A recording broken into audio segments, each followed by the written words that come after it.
Your drinking water system is made up of many assets, from pipes and pumps to meters and tanks. It costs money to construct, install, operate, maintain, repair, remove, and replace these assets. A lot of money. Most likely, you don't have all the money you need to do everything that should be done within your water system. So, you should make smart choices about where you spend the money you do have available. Asset management can help with making these smart decisions. Asset management helps you determine how, where, and when to spend your limited money.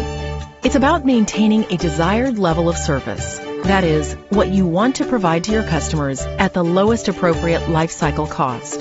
So what does life cycle cost mean? It's actually a pretty simple concept. It means the total cost of ownership of an asset, the purchase price, the cost of operating and maintaining it, refurbishments, and finally, disposal. But figuring out life cycle cost can get tricky. Sometimes assets that are cheaper to buy end up costing more over time, especially if the asset uses energy. Here's an example. Let's imagine you're buying a new pump. There are lots of options out there.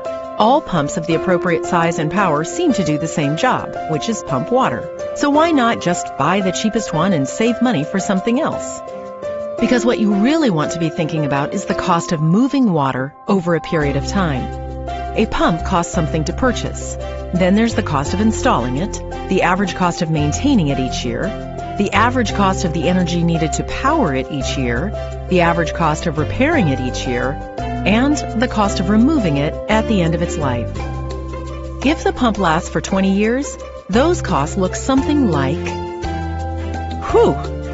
That seems like a lot. What if we go with a less expensive pump? Can we get our costs down? Let's see. So this pump costs less to purchase, and then there's the cost of installing, maintaining. The average annual energy cost to operate it is higher because it's less efficient, and then you factor in repairs and removing it. If the cheaper pump lasts for 20 years, those costs look something like... So the less expensive pump actually costs us more over time, and that has an impact on the entire system. There will be less money for other system needs.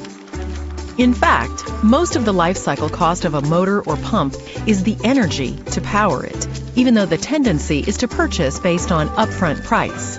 Not only will the more efficient asset often cost less in the long run, but lower energy use means lower heat and therefore often longer life.